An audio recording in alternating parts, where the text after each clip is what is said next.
morning and welcome back to the pre-Kickstarter edition of Reaper Pro Tips with me, your host, Anne, and disembodied hands, Quindy, Justin, and John. We put Justin back in his rotation in the intro credits since he did actually speak in chat yesterday.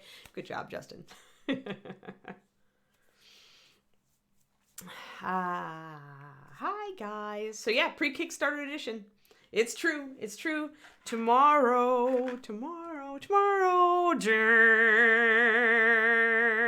There. Was that a good intro? So yeah, I'm going to leave and leave y'all in Ed and Ron's incapable hands. That's true, Quindy. That's true. Could be Justin's dog. Could be anything. Tomorrow. Yeah, right, like that crazed moo. Yes. Anyway, that was my exciting, Bone Sticks Kickstarter segue. As y'all know, as y'all better know, it's launching tomorrow. Spread the word far and wide, so that everyone knows that there will be exciting new minis to stare at. Okay, now Big Apple, that was good. You get extra pun points for that. That was witty. That was not like just, atrocious. That was witty. I appreciate puns when they're witty.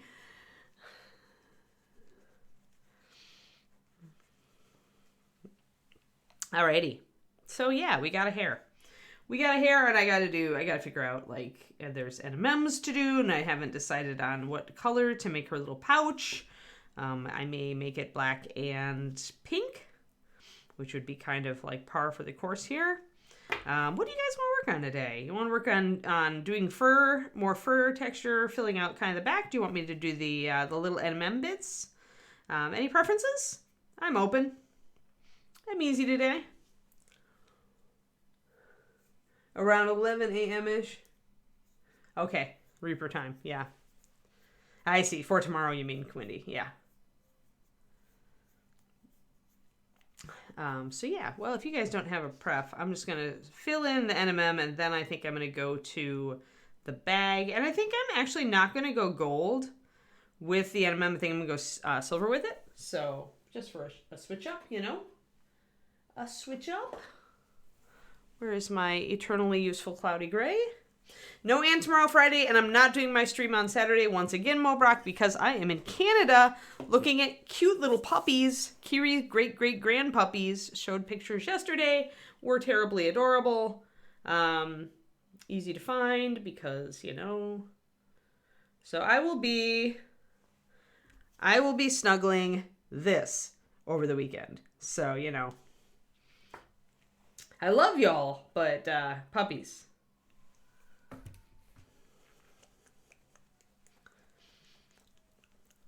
Yes. So I will be assessing those puppies, which are actually really important puppies. I don't know if I mentioned, but they are outcross puppies. They are half Shiloh and half Belgian Tervuren. So they're going to be little spunky Spitfire puppies. And they're going to hopefully add genetic diversity to our breed and help us breed away from genetic disease. So they are important puppies. So I'm very, very honored to be able to do the assessment on them. Now today, I think I usually go bluish with my silver, but I've got a lot of blue around here already. So I think I'm going to go in a different direction. You could really go any way, but maybe I'll do kind of a greenish silver. I'm thinking about putting a grassy base on her to have her out in the wilds. Yeah, puppies definitely. Yeah, I have to fill out my Canada app and do this stuff and da-da-da-da-da-da. That's on I've got a really full to-do list today. Really hugely full to-do list. So where is a green? Grave Gloom might be a good green. Really, all you need is just a little touch of something else in your silver. You just want anything else. If I didn't do this, I would add some brown, but I've also got a lot of brown in here. So I'm going to go with 4 drops of cloudy gray, and kind of a little half drop of Grave Gloom. So it's going to look kind of like that. And this is an experiment. We're just trying this out. Yeah, I mean, it's complementary to the pink. And like I said, I'm thinking I'm going to do some grassy ground down here on her base. And so it will work in with that. Let me get her in focus here. There we go. So that's why I'm thinking that. I figured I would go green. I kind of listened to my gut on that one. Purple would be between the pink and blue, so I think it was too close. I didn't want to go gold because, you know, the fur is like got a lot of yellowy tones in it, plus the wood here. So we've got a lot of yellowy golden tones already. So that, and orange is also problematic for that reason. So when I thought about her basing, then it seemed a good idea to repeat the color there. So I just grabbed the closest muted green I had, and I'm going to work with that. Now, that was too much green. If you can see the actual shift, then you don't want that. What you want is just something that's a little bit more complicated than a very simplistic flat gray. So I'm going to add 2 more drops of the gray in that, and that's going to give me more of a gray. I'm going to put that on the model because it's going to change. The look of it's going to change when I put it on the mini.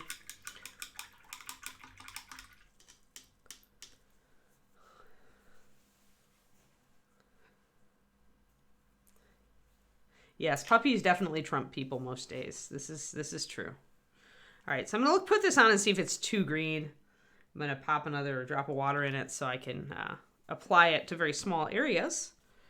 I don't want it to be disruptive. I just want it to be neutral, and I will be highlighting it with more like gray and shading it with more of a dark color. So we'll see how it will work on our model. When it was first, first mixed, but I'm toning it back. This green, the grape gloom was a lot stronger than I expected, so. You don't want that. You just want a little bit. You want to avoid the flat, unrealistic effect because, yeah, that's perfect. There's still quite a lot of green in this, as you can see, but it's not showing that on the model because it's pretty subtle. It's and it should be reading as gray on the model. You still want it to be neutral. You still want it to be steel. You just want it to have a little bit of complexity in it.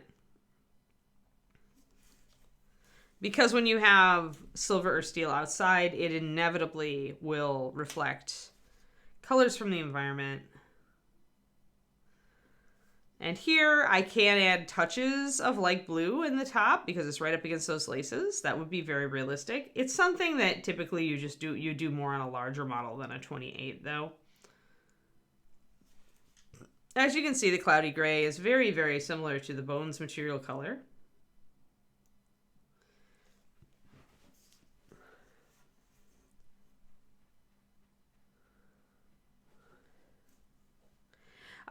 It's either brighter colors or your highlights need to go up a bit, real POTUS. Or you just need more contrast. Like, you don't need to have a bright color scheme to have your model, like, look well defined. I mean, look at Noli. His colors aren't terribly bright, but everything stands out, and that's because of the light versus dark contrast and also the color contrast. So if your models aren't standing out on the table, I find that it's less color choice and more highlighting or lack thereof. Likewise, Darius here doesn't have a real bright color scheme. This is all very grayed out blue, but the highlights go up and the shadows are quite dark, and I'm using lining to make everything stand out. So before you just go to a brighter color scheme thinking that that's what you need, kind of assess your models and ask yourself, am I using lining? Am I using a contrast of light and dark next to each other? And how am I actually highlighting my figures? Good morning, Julia. Welcome, and thank you for the 8-month sub. Yeah, it's usually when your stuff doesn't stand out on tabletop, it's actually related to how you're highlighting and shading rather than colors. It's a common misconception, though. So thanks for bringing it up, because it's always good to talk about this stuff.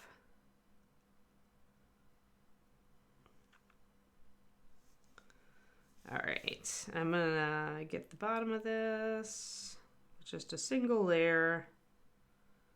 Just gonna make it look darker because I actually undercoated it in black. So when you're doing very small things with NMM, you're pretty much simplifying everything. It's actually easier to do NMM on tiny things because you don't need to worry about like extreme realism. You're just kind of generalizing. So let us find a shadow color, an appropriate shadow color. I can probably use the Rogue Shadow, actually. It'll probably work just fine.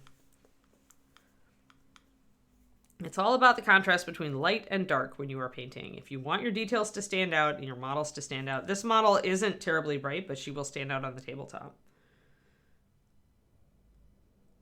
I'm going to get a liner color together, and then I'm going to pop a bit of my starting mix into it using Rogue Shadow. This is actually a pretty good call since I used green in my main mix and Rogue Shadow is reddish. So they're gonna mute each other's out and hopefully create a nice neutral shadow.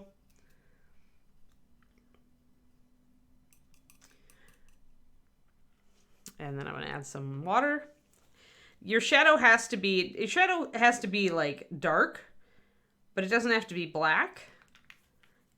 The shinier you want the surface to be, though, the more you do have to darken up your shadow. So I'm going to look at this and see if I need to make it darker. And if so, I'll drop in another drop of Rogue Shadow. Hi, crows.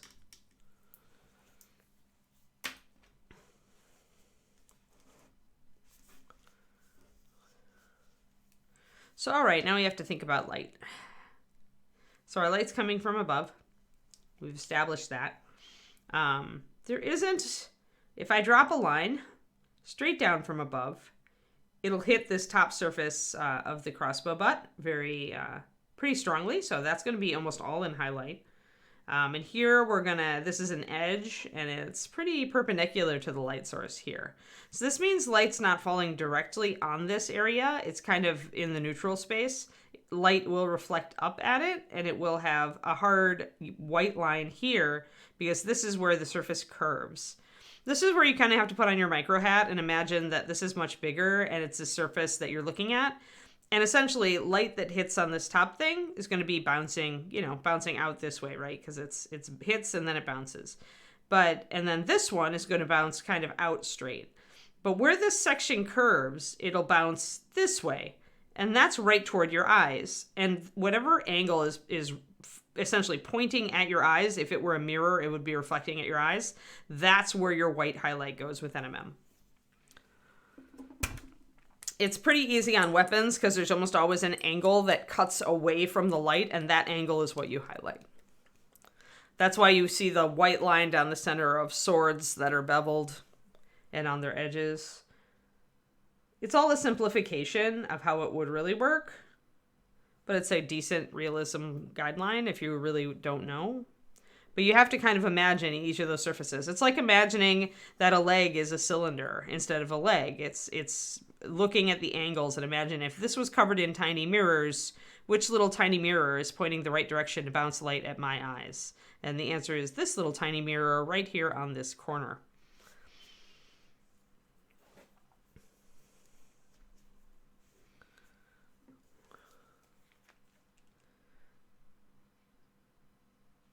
And this is why NMM gets the criticism of essentially only looking good from one direction. But in reality, I find that if you are looking at each of the major viewing angles and making sure that each of them looks realistic from that angle specifically, most people aren't looking at the model from weird, a strange angle. They're really not going to be too bothered by slight inconsistencies in the metal.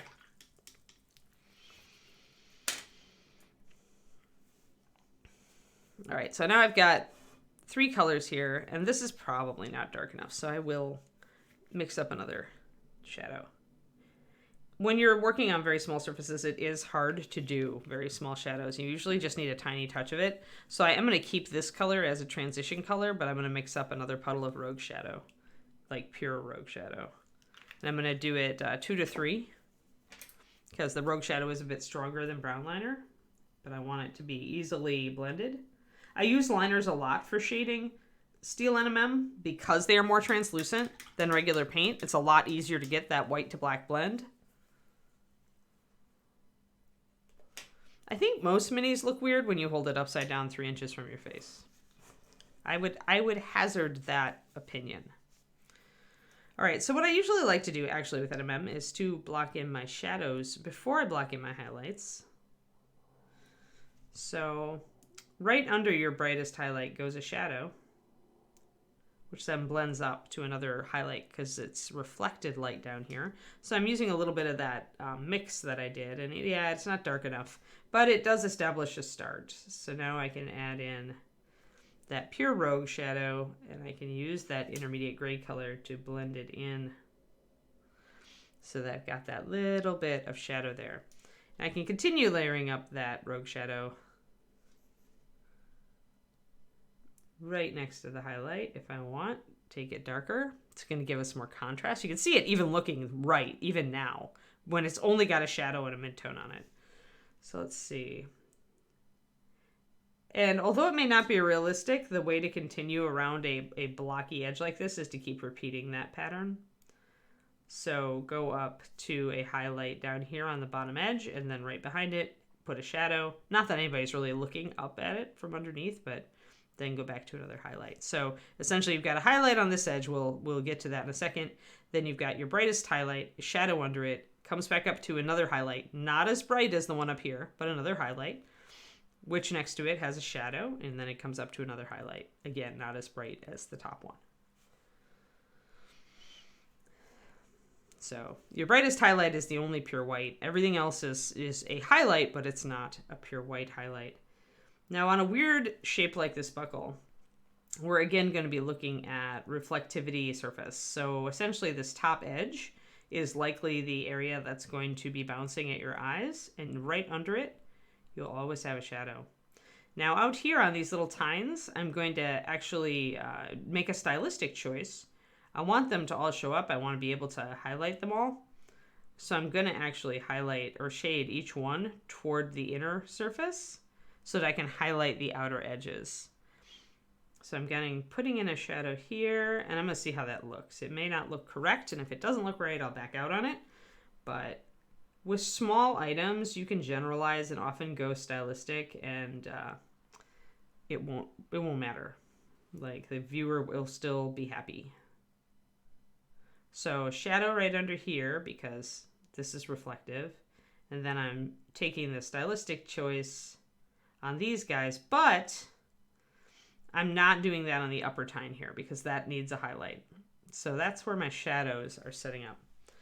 I don't know. It's just a buckle. I don't see a shape in it, Pendrake. I mean, it could have the 4 tines because she's thinking a bunny foot, but I don't know if that was her intention.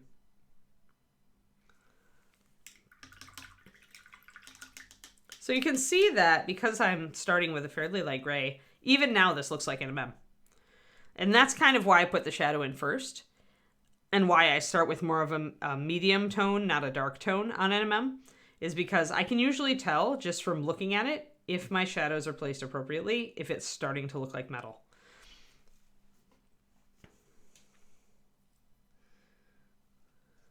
So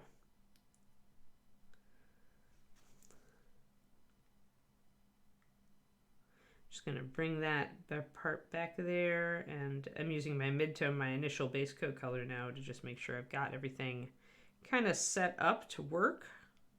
Blending in my shadow just a little bit. And now I can go to highlights. So I'm going to mix an intermediate shade between our color, and you can really see the green now. Notice that we've gone green-red. So we're using complementary colors to highlight and shade each other. This is a trick you can use if you want a complex gray that works out to looking like a neutral. I use this technique all the time in Vampire Skin, which if you go back and look at the Monique de Noir chibi that we painted, you will see an example of. That was a while ago. But that is, the skin on the Monique is shaded with purple. The base coat is greenish gray, and the highlights are pink. And then the highest highlight is white, of course, because vampire.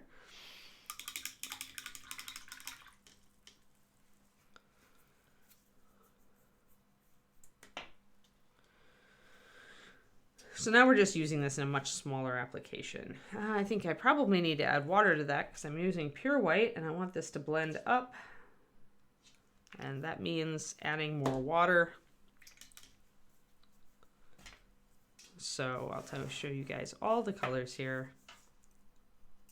So our highlight intermediary shade between that and that.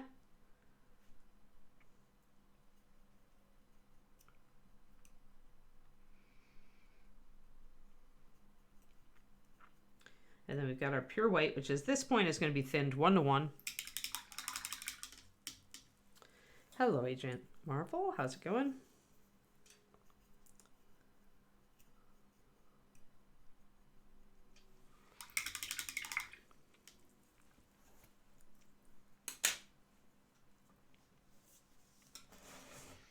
All right, so now we're going to use that kind of that highlight halfway between our midtone and our white. We're going to start mapping in our highlights here. So the entire upper surface here is going to be painted light because the light's going to be hitting it.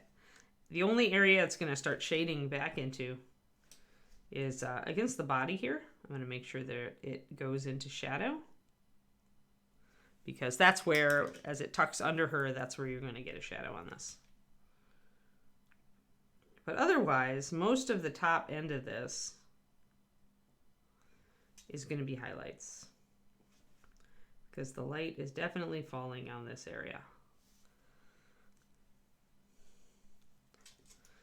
Then we'll also use this highlight to start hitting the bottom down here.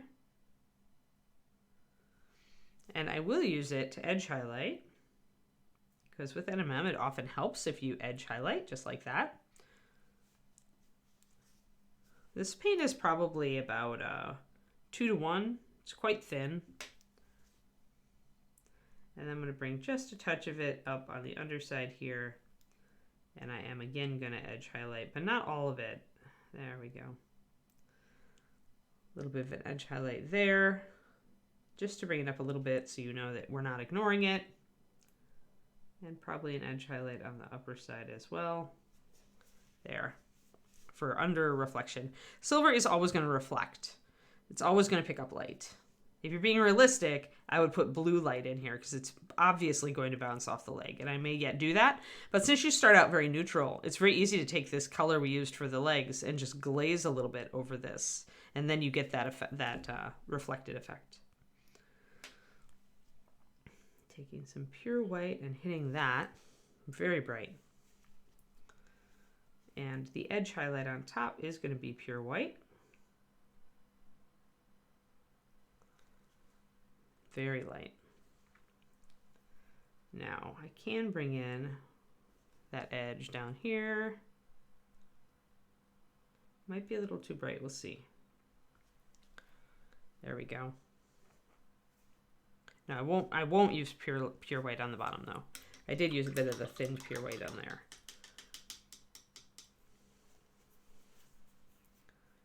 Hello, Mighty Lancer.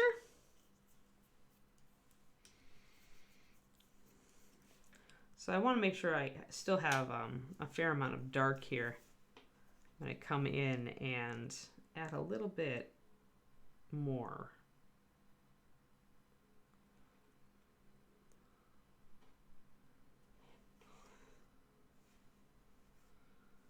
Yeah. And I think I want to tone down that white on the top a little bit. It got a little bit thick of a line.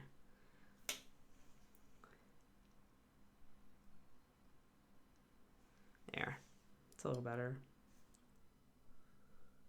Now, belt buckle. So let's put the brightest highlight on. Thanks, Jack. Welcome to the stream. So a reminder, tomorrow will be the kickoff of the Bones 6 Kickstarter for Reaper. So I will not be here. I will be actually traveling elsewhere, but the stream will start around 11 a.m. USA Central Time, and the kickoff is at noon USA Central Time, and so come along for the wild ride. Getting my pure white here.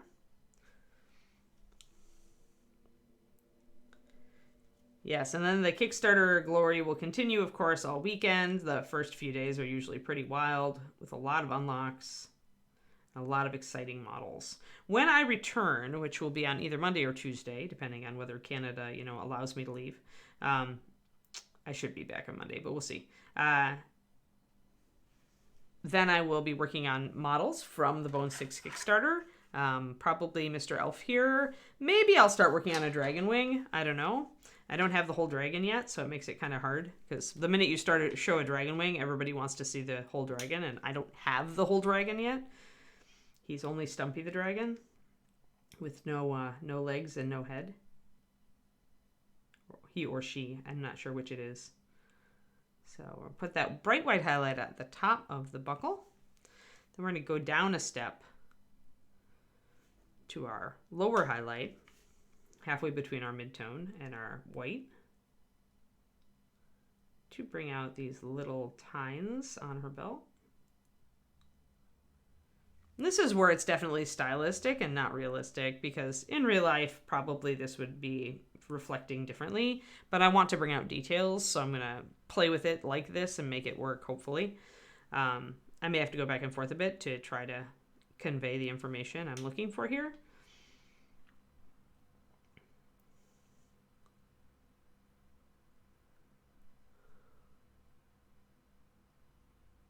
That's up to you, POTUS. The tactic for pledging low and then escalating is that, most of the rest of the world piles on all at once. And so you tend to hit a lot of stretch goals, right away in those first 3 days. If you only pledge low to start, but you're going to buy more, you can kind of help Reaper get through the doldrums by having more money to throw at the Kickstarter in the middle. So you can help us, help reach stretch goals when there's just a few dollars left and you haven't already maxed out your pledge. But that's... We'll get there one way or another either way. So it's just how you want to play with the Kickstarter. It's how you want to interact with the Kickstarter. Some people like to bid low at the beginning and then have a lot of money to pile on to try to reach a stretch goal later on. And some people just put in, the core set and then they hold everything else back. It's up to you. It's all how you want to play.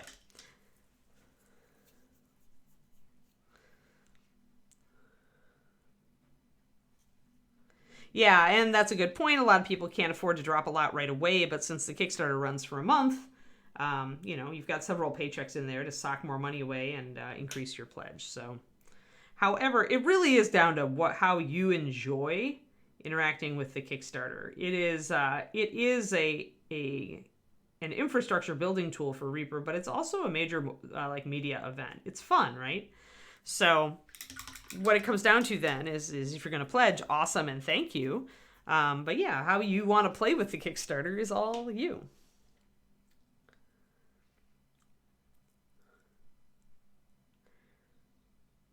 I don't really mind not getting my stuff before everybody else. So I do pledge in the first day or two, usually, at least my little $1 pledge. Because then I like to be picky after that. See what really tickles my fancy. So we're bringing up highlights on the underside of this. I want to bring up more light.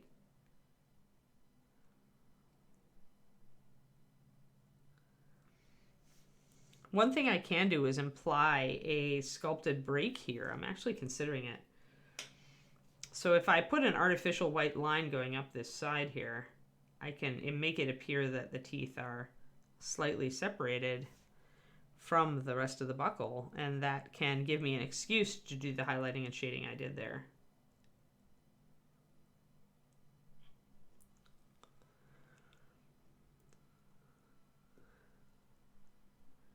So that's good. I think I need a little bit of a white pop on the top of just a very, very strong white pop here and here. The smaller and sharper your highlights are, and the darker and more defined your shadows, the shinier the non-metallic metal will look. But when you start getting very, very shiny, then you have to start understanding that demands a lot more of you as a painter to make it look right. because the shinier it is, the more it reflects everything and the more it follows very defined rules about how you highlight and shade various surfaces. So there we go. A little bit of pop of white. And I might do a little bit here. So as you get shinier, your horizon line gets sharper and you have less blending and you have to nail the placement of everything a lot better. There we go. That's pretty good. Flat surfaces are not exciting with NMM. Oh my. Happy Groundhog Day, Kerniko.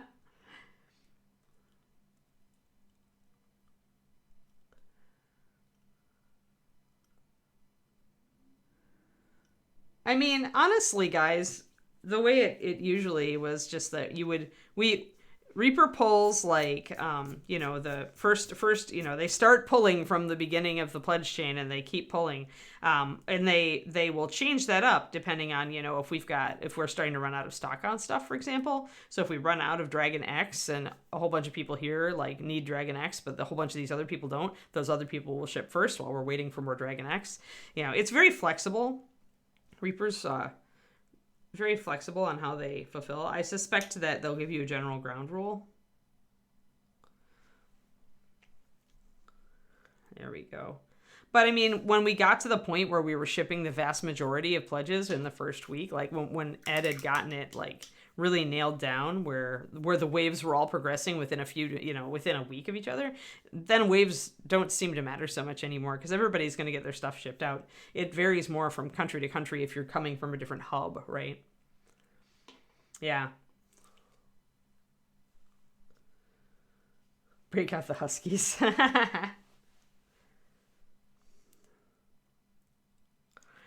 Yeah, well, if we're changing things up a lot, then it's because Ed has noticed a trend of some sort, and he is looking to probably simplify the process and, just make things go a little bit smoother. That's always Ed's goal, is to, because understand that when we ship a Kickstarter, it essentially upends the entire company. We can't do regular business until the Kickstarter is out because it's all hands on deck, all hands on the floor, filling orders and shipping orders and packing orders and restocking. It's all, the whole company comes out for this. The CEO is on the floor doing stuff. So, because we're small. So it really is, except for like internet usually gets an exemption because they're still trying to ship everything to you guys fast during the Kickstarter. And there's some other like paint got an exemption because we need to be making more batches. But yeah, so if there are a lot of changes this year, that says to me that Ed is trying out a new thing to go more efficient, faster, smoother. He always wants the Kickstarter to be as non-disruptive to Reaper as possible and to get you guys your stuff as fast as possible.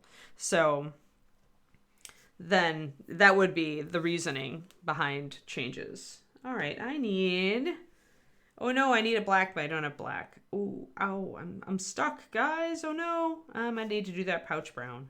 I didn't want to do the pouch brown. Well, I can do it brown though, so I will. Okay, fine. We'll go brown. Just because I don't have my black with me, but I think it'll be okay brown. I'm going to put a pink stripe on it, I think. Maybe several pink stripes. It'd be fun to put a stripey pouch on there. Or a chevron. I was thinking about a chevron. That'd be fun too. You've got a big bulbous surface there, so you can totally like do a kind of a simple pattern, like maybe a diamond pattern. Maybe we'll do that.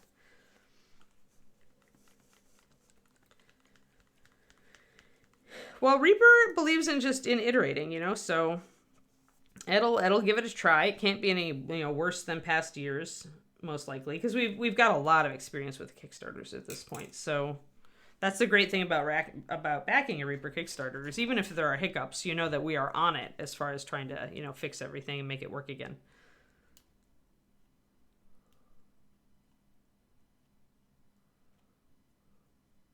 Yeah, but there are no waves.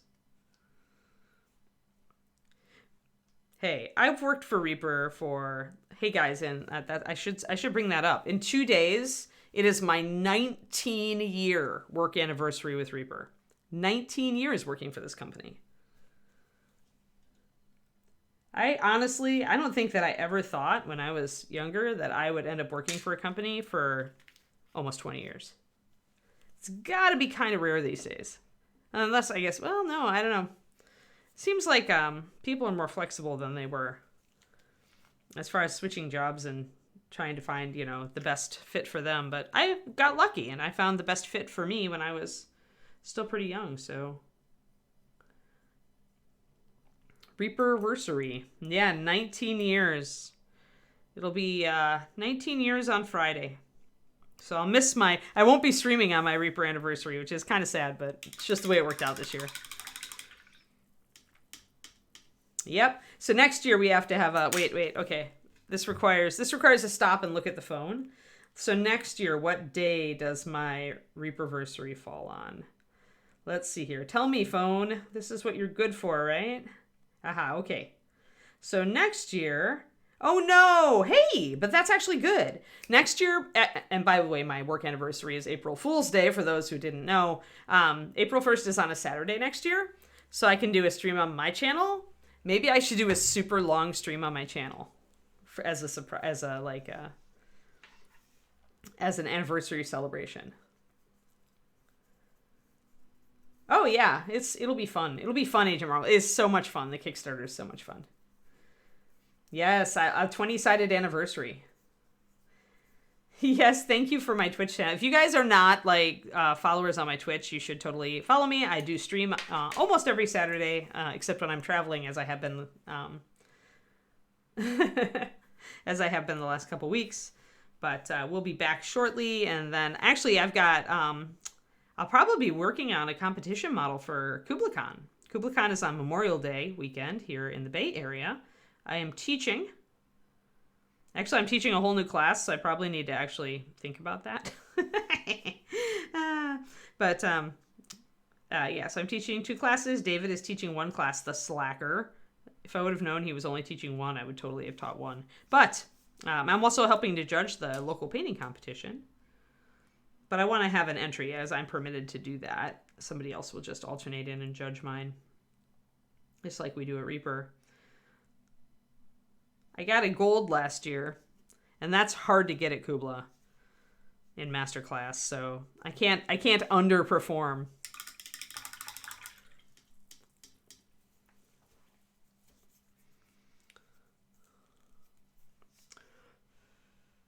But yeah, so do tune in Saturdays. Usually I start around 3:30 p.m. USA Central Time. I'm going to grab I've got this set up. Now I want to do, I think I'm going to set up the pink, and then I'm going to do highlights and shadows.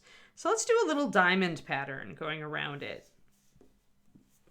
Where is my violet red? There it is.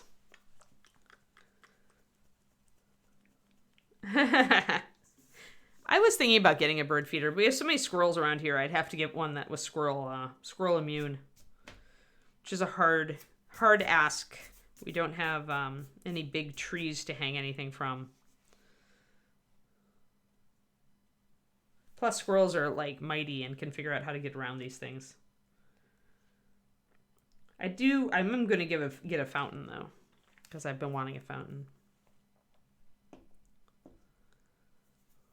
All right, so now we've got our violet red, and I'm going to add a little bit of white to it to lighten it.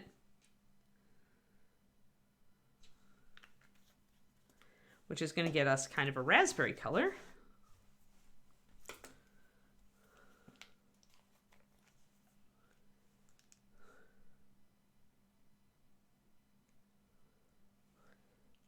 You feel like an old hand though, Crows.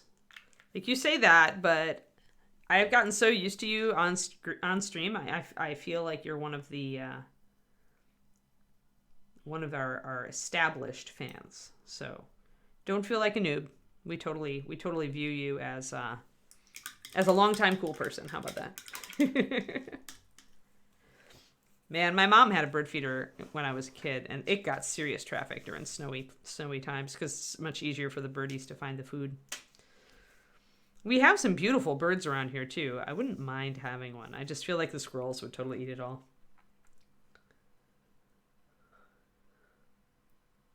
You found your people, yes.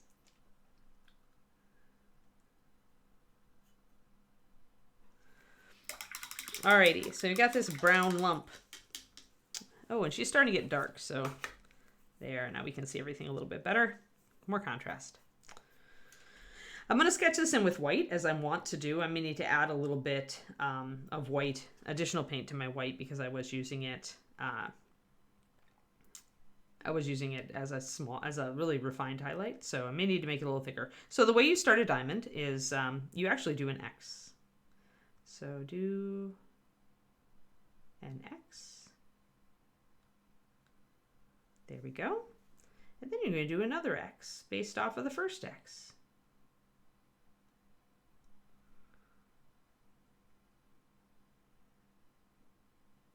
And these X's do not need to be perfect. Because, especially on a rounded surface, nobody's going to be seeing more than one X at a time, or two. So if your X's are a little wobbly, chances are nobody's going to see them. They're just going to say, oh, cool freehand, like they do. And you kind of make that disappear behind the leg. So there's a little X's.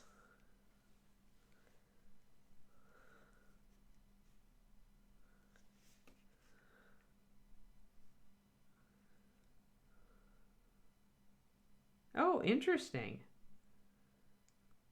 Put your feeder on a pole and attach a slinky to the bottom of the feeder.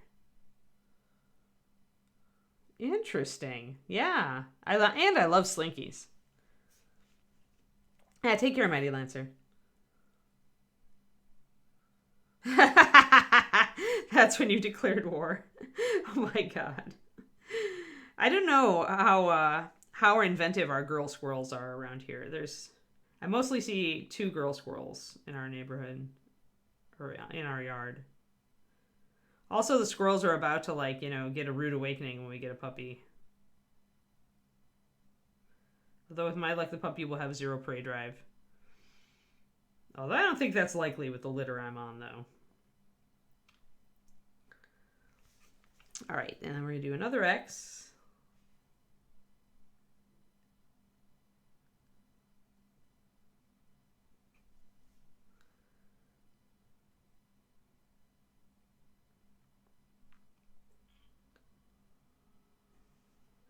And the advantage of just using thinned white to block this in is that if you make a mess up, it's very easy to correct.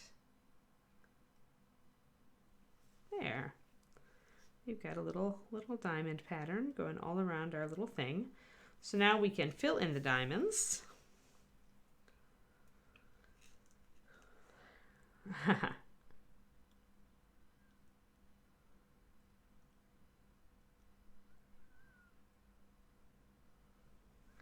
Yeah. Plus, I don't want to really attract, maybe if I put a feeder out, it would distract them from raiding my new avocado tree, because we have a baby avocado tree and it looks like it might actually fruit this year. So I either need chicken wire or I need a distraction. Happily, our lemons and limes are sour enough that the animals don't really try to get them. But we have a baby orange tree in the front. That's going to be fair game, and an avocado tree.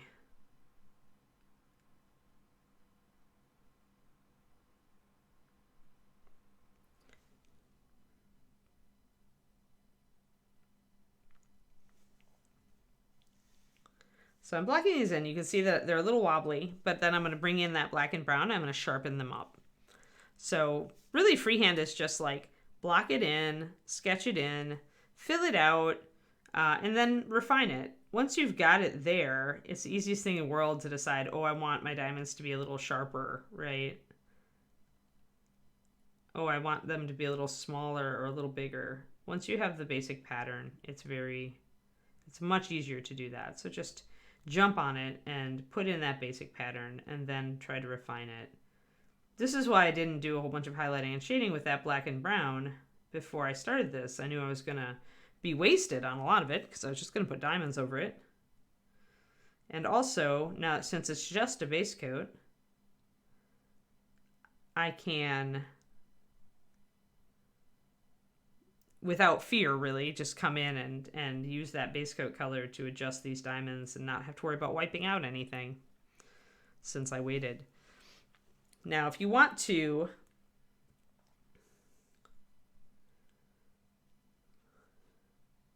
trying to convert. Okay. Thanks, Pendrake. Thanks for helping out there. I would have been challenged to do that math. Also, hi, Super Ego. We're all excited about Bone Sticks. I'm going to be traveling, so I'm going to have to watch on my phone for the launch. I'll be watching from the airport. So if I want to elongate my diamonds and make them taller, I can do that. It's easy to do that with the underpainting of the white. Just kind of extend your tops and bottoms a bit. I think they're kind of elegant that way, so I'm going to go with that. Oh, you were not helpful? Oh, you were not helpful.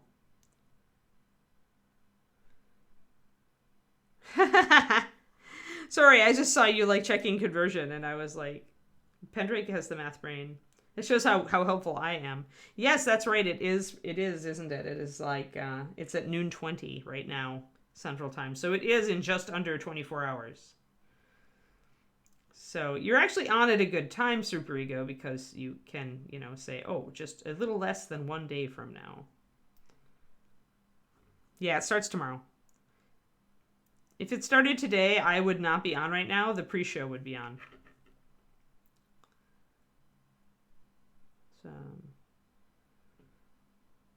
So the cool thing we could do with this diamond pattern then, if we wanted to, since we're elongating it, you can just draw a little line from the bottom of each diamond. And what these will do is they will actually connect up on the bottom if you keep extending them. This does take a little bit of juggling because you want it to be kind of equal, so you gotta kind of keep an eye on the shape your lines are making and how they're converging. But we could totally do that and make a cool pattern on this. Yes, just under 24 hours to go.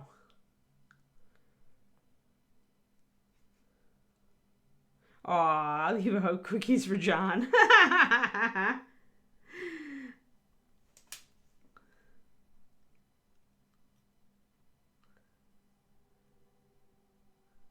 So I can slowly extend all of my little diamonds with their lines until I can connect them underneath here. And I can do maybe a circle.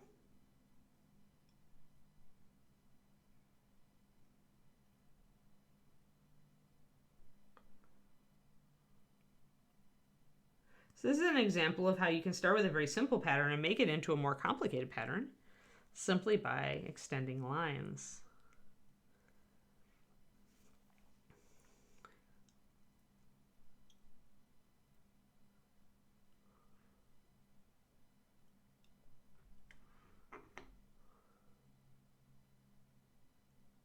I just want to make the top of each diamond really sharp.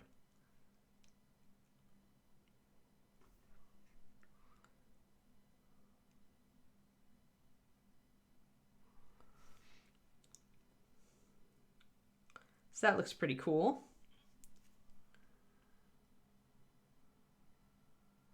And this is a good way if you're just playing with freehand and you want to kind of practice. Start with a very simple shape and then start extending parts of those simple shapes until you see if you can make a new shape.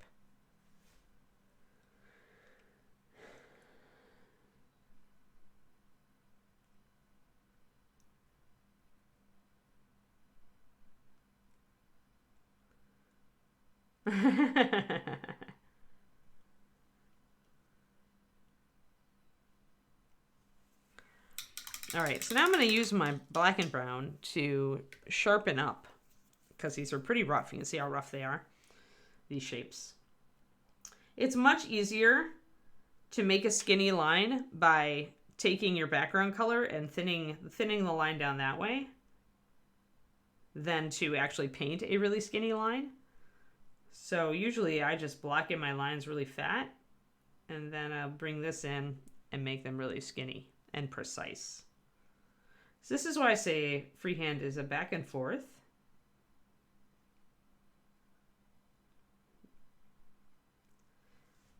And you can make it very elegant by coming back in with your background color, your negative space color, and making everything very slim. I find it much easier to do a narrow line this way, to draw a fat line first and then to bring in the background color and kind of just paint a little bit to thin the line.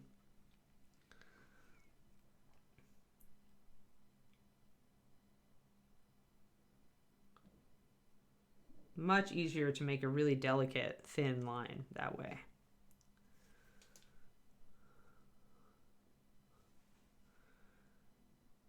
And also you can correct things, like this is really fat and this is skinnier, and so I can bring this wider and get that there.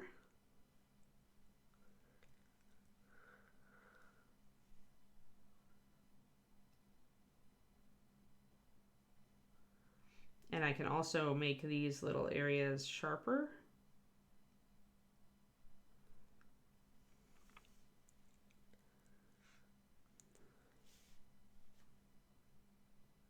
Oh, the quarterly. Two different things.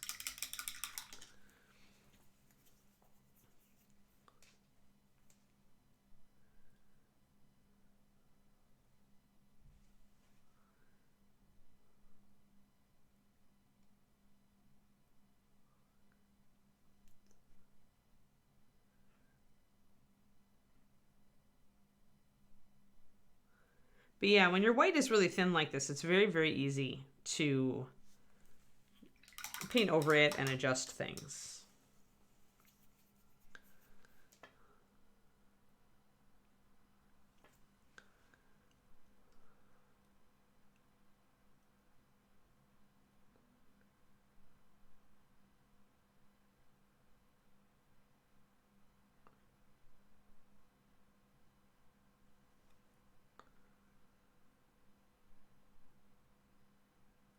And of course, if you screw it up, you can go back in from the other direction with the other color and correct it very easily. And you can go back and forth like this a pretty long time before you run into any buildup when you're using thinned paint.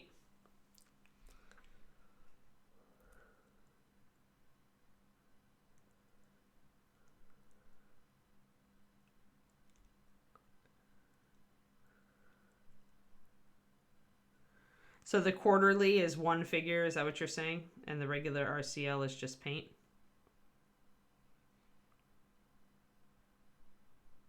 Let's just clarify it. Or you can go and read that handy link that Quindy just posted to find out what the RCL is. It can motivate you to paint more minis. If you need to paint more, if you're like always disappointed that you don't have a lot of motivation to paint, which happens to the best of us, the RCL can be a great motivator. It's fun and the community participates, gives you goals and challenges,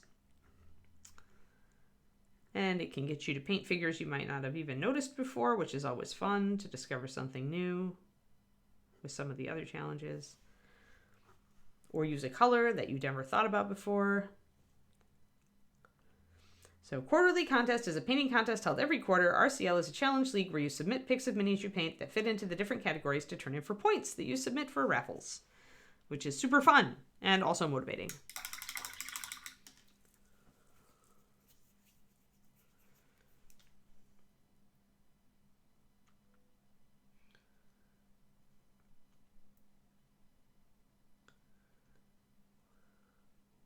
Thank you, Quinty, for breaking that down.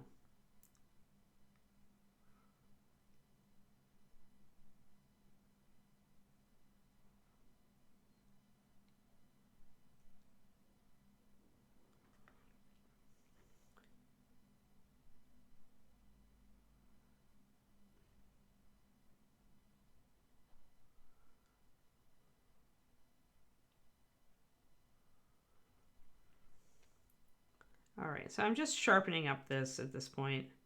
Then I'm going to paint the pink over it. And I want to get a little bit more strength in these lines. Now that I've got these lines, I'm not sure I want to do pink with everything. I might want to make these gold. But maybe I will do pink. So I'm just continuing to map in this design and make it look really cool.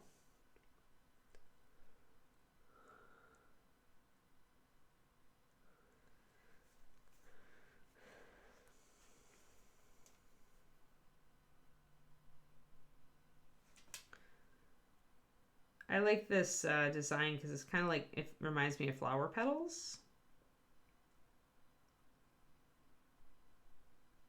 Hey Quindy, do we have a Luca coming on right after my stream today? Just wanted to check and make sure, so I keep an eye on the time.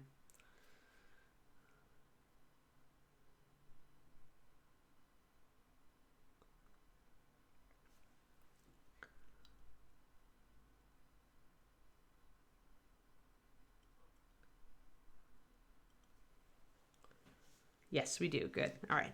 Thought I remember. See, I'm starting to actually remember things. This is astonishing, really. All right, so that's nice and solid. I have it all refined. It makes kind of a beautiful design. Oh, I need to at the bottom. The circle is kind of rough, so we'll refine that next.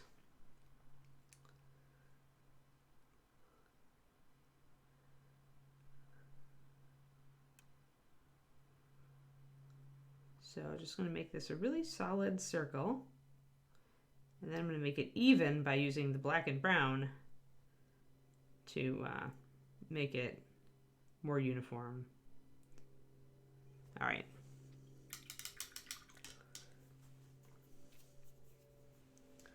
So grabbing my black and brown, which is really high coverage. That's kind of a key here. When you're working with pure white and you're using a dark color to kind of refine things, always choose one that's really, really high coverage, even when thinned. I used black and brown, walnut brown. Both of those have fantastic coverage, and we'll do this for you. Pure black will if you're using pure black.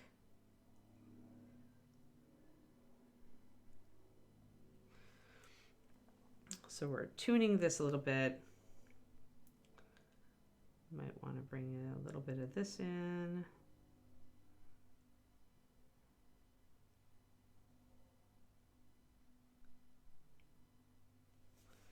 There we go. So that's much nicer and more round now. It's pretty. I like it. I'm going to back out and make sure it's not too overwhelming. It definitely shows up, but I think the rest of her is cool enough that this isn't going to be too much. So we'll see.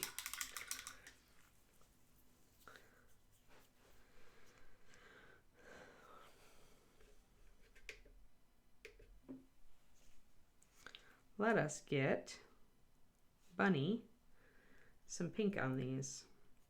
I thought about actually grabbing the green and painting the bottom of them green, because flower petals, right?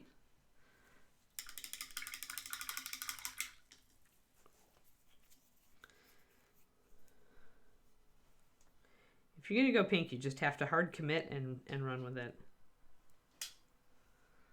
On a dragon.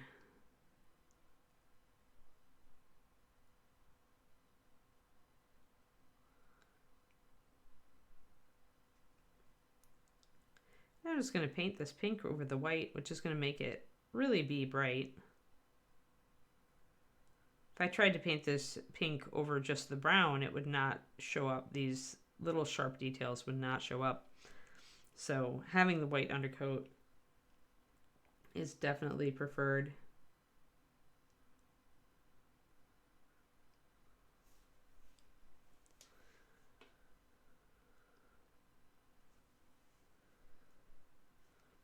And I can take a lighter pink and catch the edges of these little flower petals, diamonds, to make them even more defined against the dark brown there.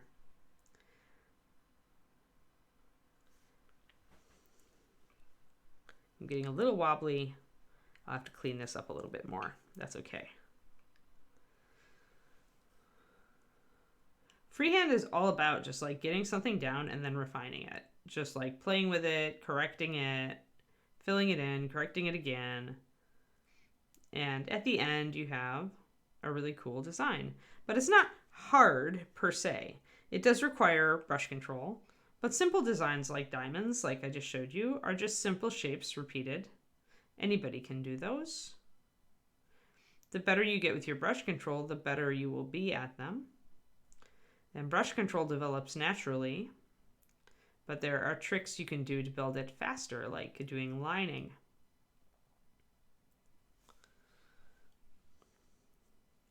So that's coming around. Yes, and I like that. That's fine. Though now I kind of want to do a diamond pattern around her leg to balance out my pink on all angles.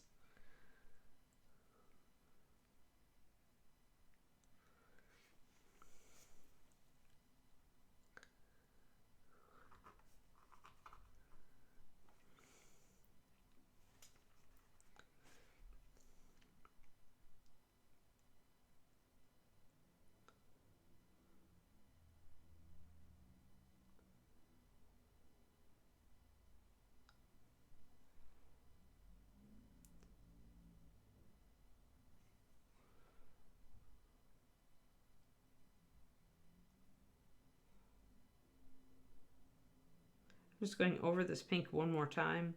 Want it to be really solid before I start highlighting it.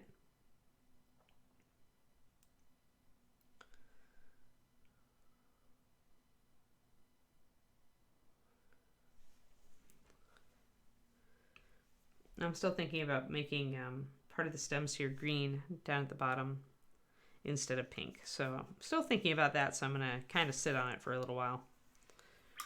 Now I'm going to get my violet red back and put a little shading on these freehand bits.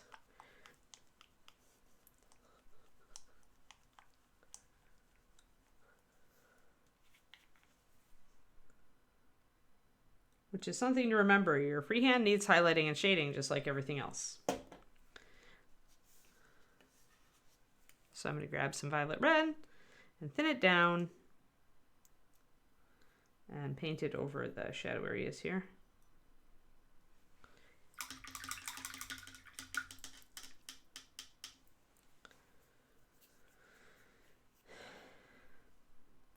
Yeah, I mean, the quarterly contests are cool. And yeah, it lets you kind of try out, see if you enjoy. Seeing if painting for competition is a motivator for you, like it is for me. And it can just be fun to challenge yourself to do something new.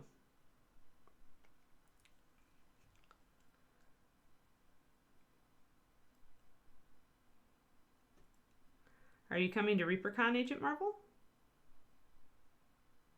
You should totally enter the MSP Open if you are.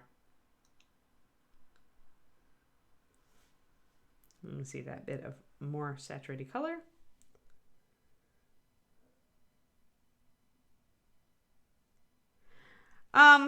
Usually purple or red with gold NMM, but you don't run into the same problem with gold NMM Kuroniko usually. The reason you run into the needing to add a color to the silver NMM is because otherwise it just looks dead, because black and white pigment just really, they look like an illustration, like it doesn't look realistic. So that's part of it. The other part is, of course, the reflecting colors from the environment. Gold reflects a lot less colors from the environment because it's a yellow metal. So you usually will see either a green or a red shift if there are green or red shift things around it. Some people use purple to do shadows in their gold for that reason, to make it more complex. It's a hard call between, like, you know, realism, stylism, like, is this realistic? Is it stylistic? You know, am I over accentuating it? It's 28 millimeter. Would you even see any of those colors? You know, so, I mean, it's more a personal choice than anything. The real lesson is never just use a flat gray for your silver NMM. It tends to look artificial. With gold, you can play around and see what you like. But yeah, usually it'll go, when you see people do NMM, you'll often see them either do a greenish shift or a red shift to the NMM. So that would be the equivalent probably of that. But I tend to use rich dark browns on my gold. And I mean, it's not going to look flat in the same way because it's already got a color in it, right? gold already has. It's not just a black and white.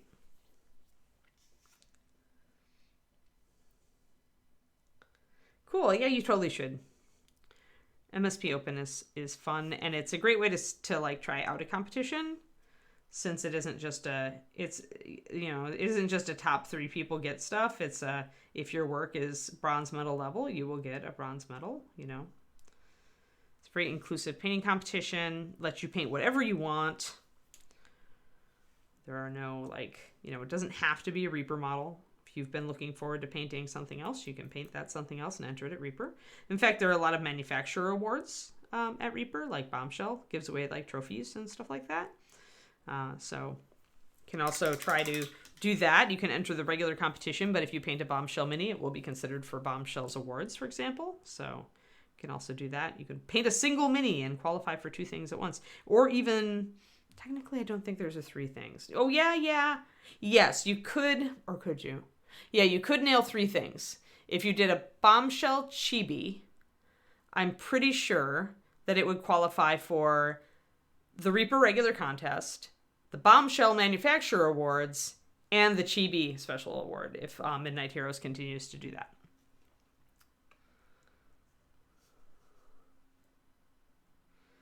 Cool, Crows. Well, you can kind of hold on to it until you can make ReaperCon at some point and just enter it then.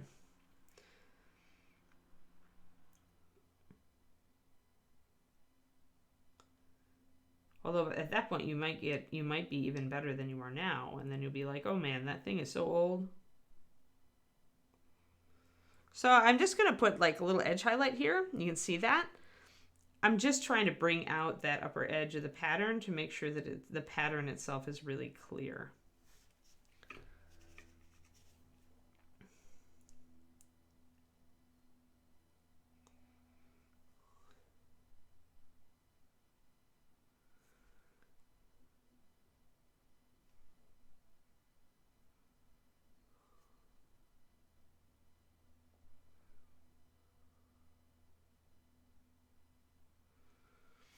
There we are. So I'm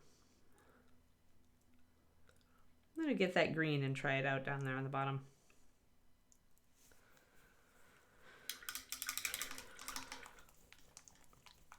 Although I think I'm going to need something a little brighter than Grave Gloom. Grave Gloom is surprisingly bright, but I'm going to mix it with a little bit of Dragon Green and maybe a little bit of yellow.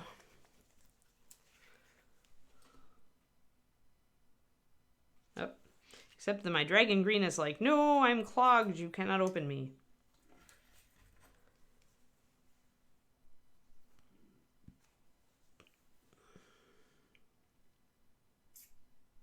Oh, it's making noises. Ah, all right, there we go.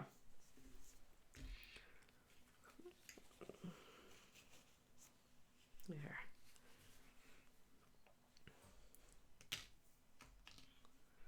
And there.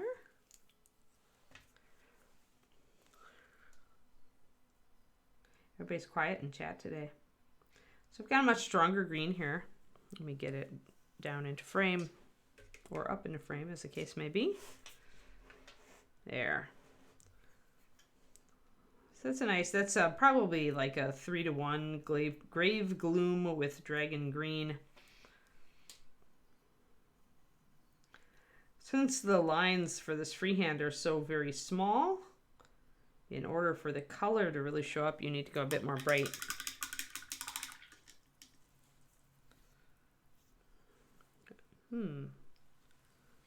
I also greened myself, pardon me. I think it was when I cleaned off the Bokeh tool.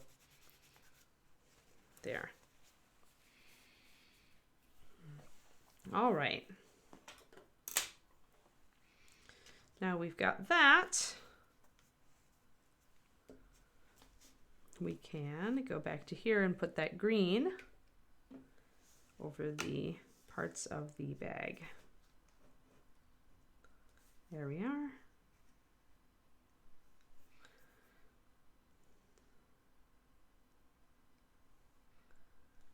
That's right. I forgot my stitches were actually pink as well. I think I need to actually accentuate the color on those a little bit, which is useful because I have this pink mixed up.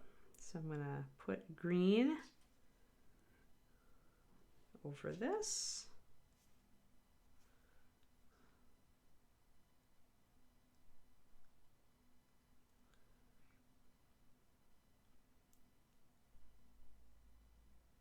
So still reading as a pretty subtle green, but it's there.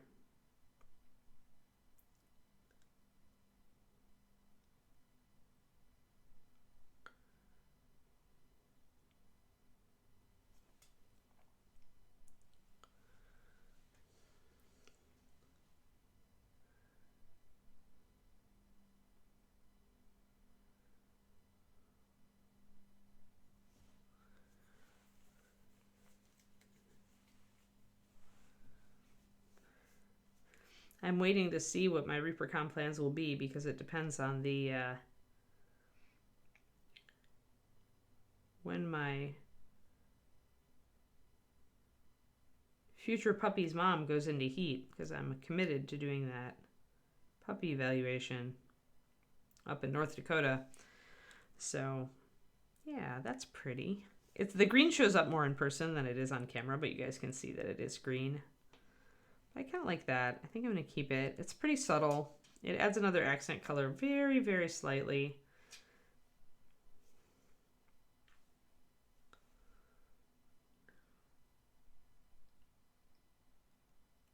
And then, as I said, when I do the groundwork, I will put green in it, and I'll specifically use these greens in it.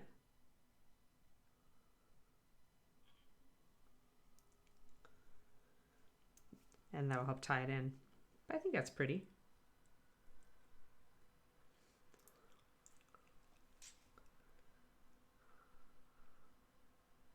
I'm pretty sure that somebody else in here can explain the RCL categories to you, Nemedzik. Or, sorry, Pendrake. Like,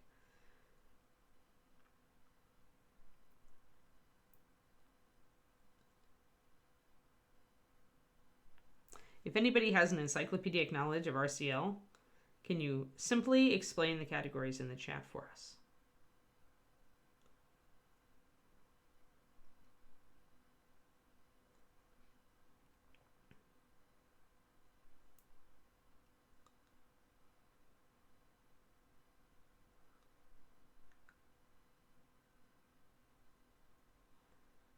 I'm just making a little bit more green up into these diamonds.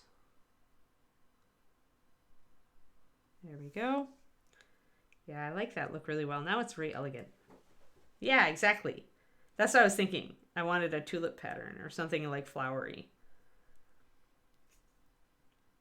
I like that a lot, actually. Like, is there something a little bit fancier? I'm going to highlight the tops of those diamonds just a little bit more.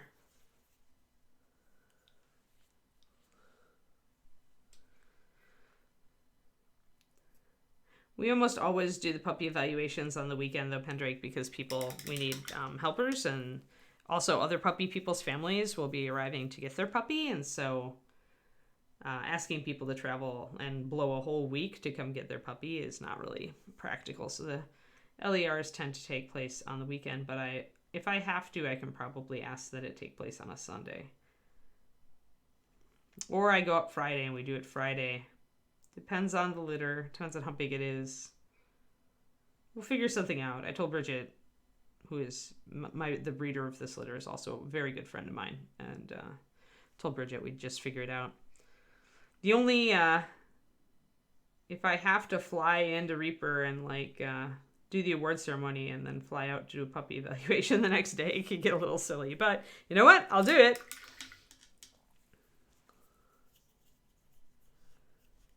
Oh, there we go. Forum is a good thing. Forum questions is a good thing. Oh, there's so many categories. It's hard to summarize on the stream. That's...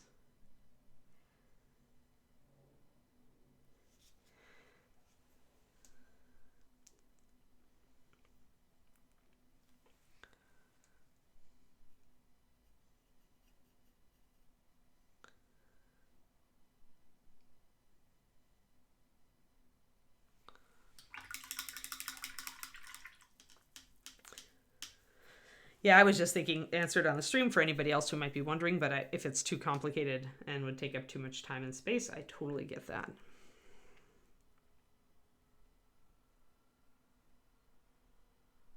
Once again, just coming in and tightening up where I might have gotten a little messy.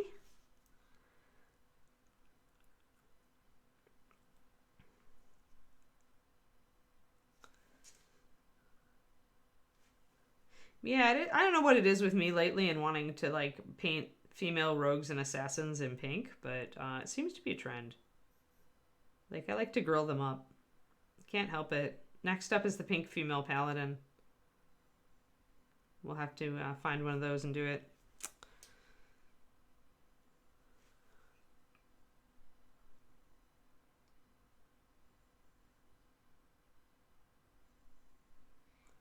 There. So yeah, it's a little flower pouch. I like it. Ah, okay.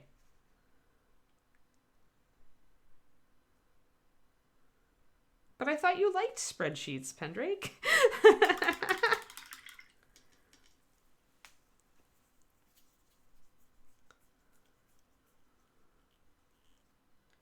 Oh, I see.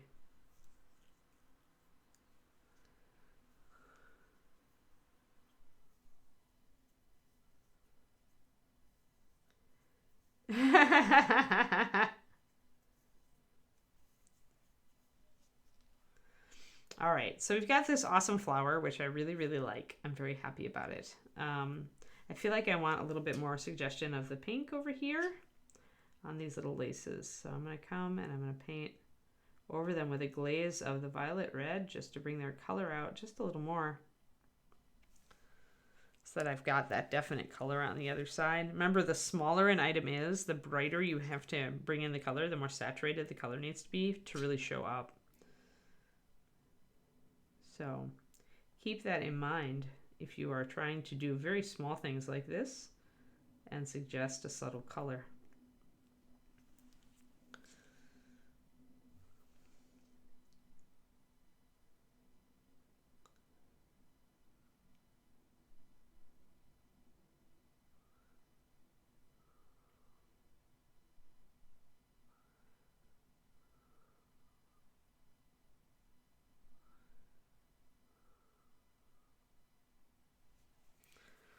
There we go.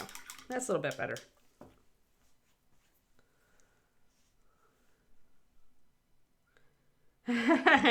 Nico. You're funny.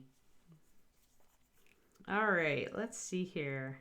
So now I need to highlight that brown on that pouch.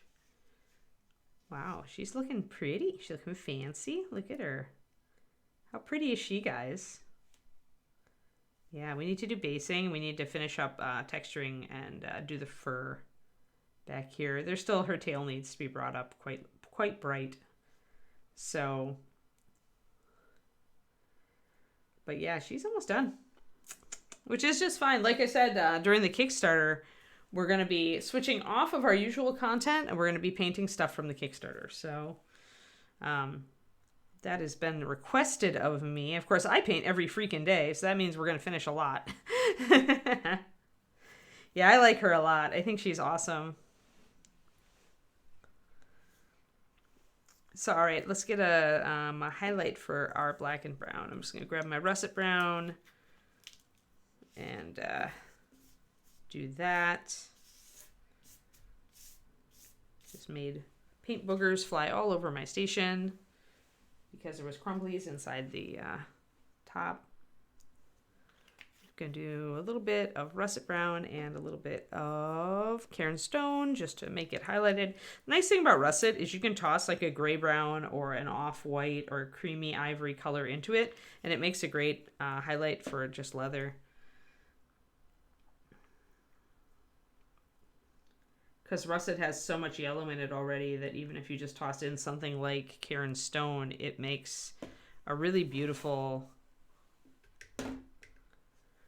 brown to highlight with.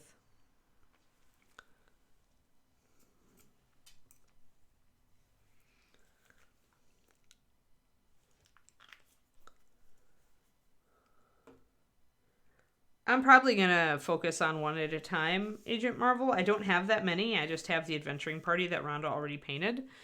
Plus, I've got the dragon, parts of the dragon. So I may paint one mini until I, like, you know, feel like I need a switch. And then switch to something else, and then switch back.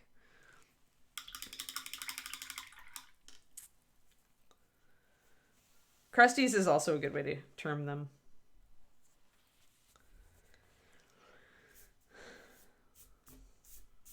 But yeah, Rhonda's been putting out PDFs on her blog in case you guys missed it on how she painted each of the adventurers in the party. I want to paint them rather differently, so...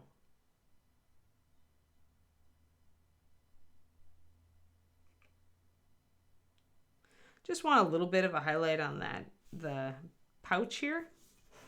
There.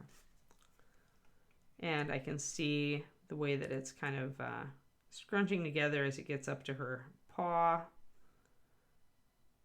Bringing in a little highlight here. A little highlight there. There's not much room to highlight the brown at this point because of all the freehand. That's fine.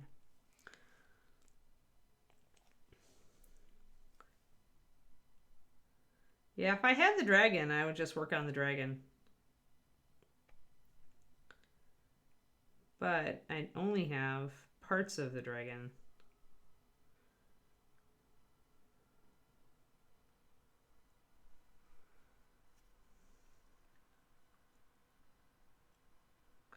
I did touch base with Ron again this week when I got back to say, hey, I still don't have a dragon head and paws.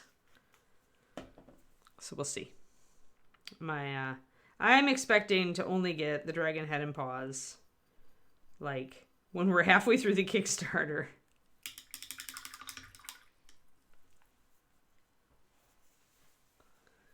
Technically, paint boogers is what we used to call it when there was a bunch of latexing inside the actual bucket of the paint, so kind of goopy. But yeah, paint boogers also can form around inside the cap of dropper bottles. So yeah, fair terminology, I say.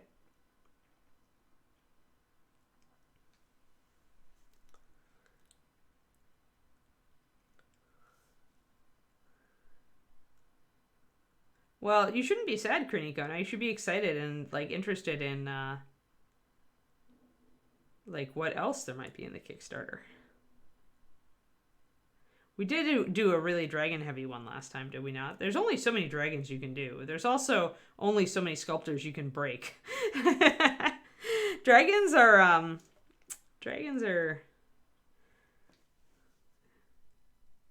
definitely sculptor breakers. And we've done a lot of dragons, so a little bit more. I feel like I need even a little bit more than that, so I'm going to grab some Karen Stone and mix a new highlight that's quite light. 4 legs, technically, Pendrake, not just the paws. I am missing, I have the body, I have the base, and I have 2 wings. That's what I got. I am missing much that is integral to the dragon. If I had the head, I would just start on that part of it, but I don't.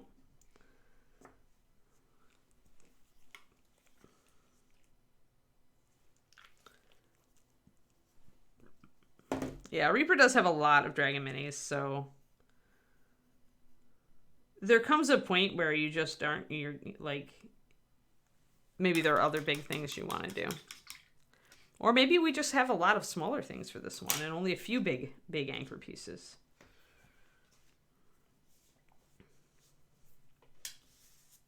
I don't know. Or Ron could have been trolling you.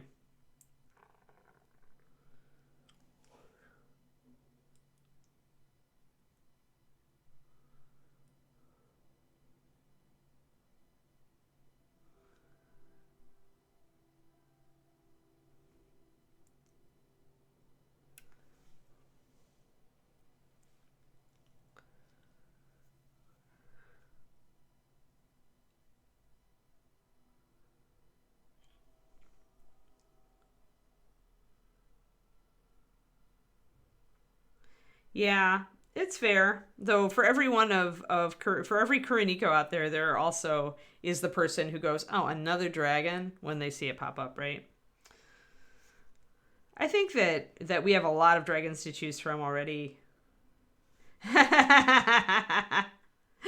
Julie saying, "If there are 3 dragons in this Kickstarter, I'm working on all of them." You're good on dragons since Bones 5. See, there's Crowley. Crowley with the opposite of the Kuroniko. Well, that was my idea. I really wanted a life-size fairy dragon. He would be my mascot. I'm always looking for mascots for my painting desk because I like to have friendly spirits around me when I'm painting. Makes me feel like I can paint good. Feel like they're supporting me.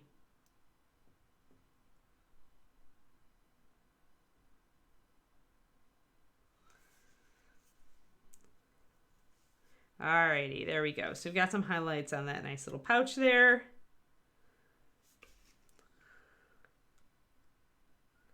I think she's really turned out well. Oh, did Luca pop in?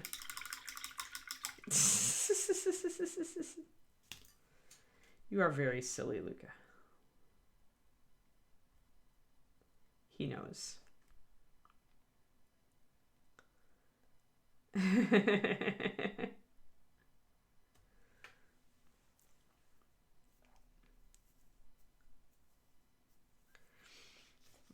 Alrighty. So there we go, guys. Since Luca has, we have summoned the Luca to make the Quindy, do her you gesture. It is time for the Luca to take over the stream for the nation of alpacas to converge upon the Reaper Twitch channel. And we have pretty much, except for basing and some little hair details on the back of the model, we're pretty much done with this one. I feel like she looks really good. I like her a lot. I'll probably send this one to Ron. Silly is a word, yes. Goodie. But yes, thank you everybody for tuning in. Again, I will not be on. Tomorrow is the Kickstarter launch. You should show up for that at 11 a.m. USA Central Time. And then at noon p.m., the Bones 6 Kickstarter will go live. I will be out on Friday. I will be out on my own stream on Saturday. I will be back on the Reaper stream on Monday, hopefully painting one of the Bones 6 figures. So thank you all, and I hope you have a lovely, lovely day. And enjoy your Luca.